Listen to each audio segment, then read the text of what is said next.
This is part 7 of my respectful rebuttal of Richard Gage's Blueprint for Truth. Mr. Gage offers several eyewitness accounts of the sounds of explosions at the onset of destruction, especially in the basement of the Twin Towers. If the explosives were used, however, to destroy the towers, then witnesses would have heard deafening 140 decibel sounds a half-mile away. That's 10 times louder than rock concerts. Thermates are less noisy, but less noisy hot thermates would not have the explosive force to send large metal objects flying hundreds of feet through the air. And nanothermites would definitely be heard if they had that kind of explosive power. You cannot mask the sound of an explosion very much, maybe by 8 decibels at best, because making noise is the point. By creating a pressure wave, which is sound, if you muffle it, you're shielding everything from the explosive itself. There is no such thing as a quiet explosive. Thermate works with heat and is therefore quieter.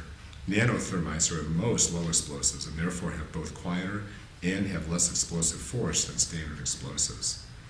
Now, I read 50 randomly selected accounts of the some 118 or so accounts from firefighters of explosions that day. None that I read were explosions before the actual collapse.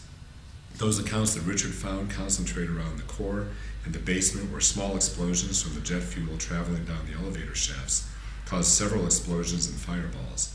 Very few FDNY first responders believe bombs were placed in these buildings. I also researched the original seismic evidence from the closest readings I could find. The seismograph at the Lamont Doherty Earth Observatory 30 miles away showed 4 seismic events that morning, the 2 plane crashes and 2 collapses. Major explosions are not confirmed by the seismic record.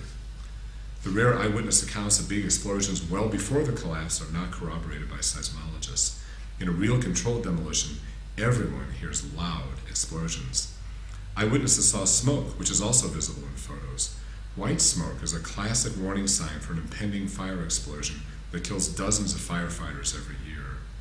Blueprint for Truth has a video of New York Police Department member Craig Barther saying, quote, "I think I know an explosion when I hear it.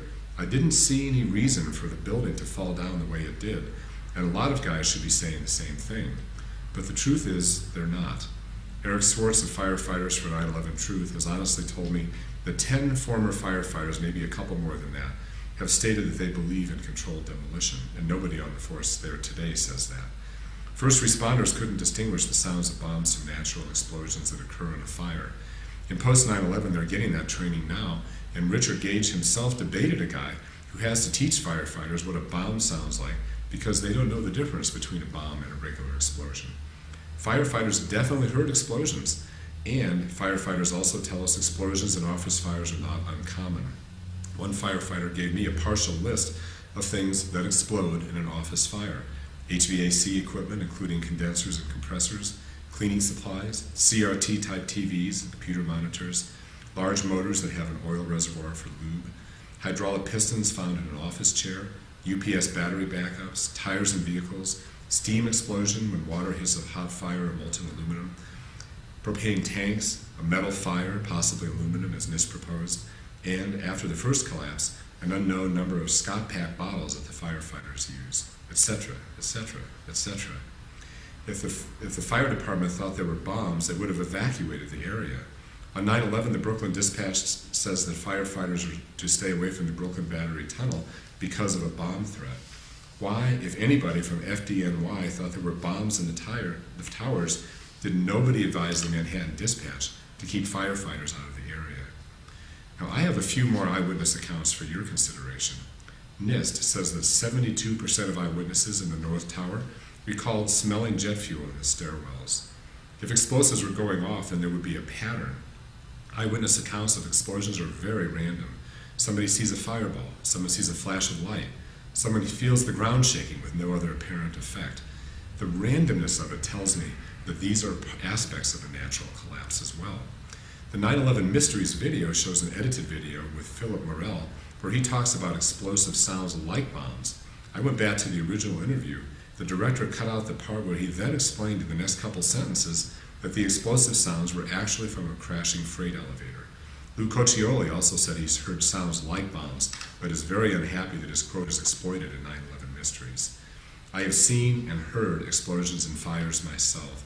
The sounds of explosions often occur in a raging fire, and in this case do not show any evidence of being the sounds of bombs going off.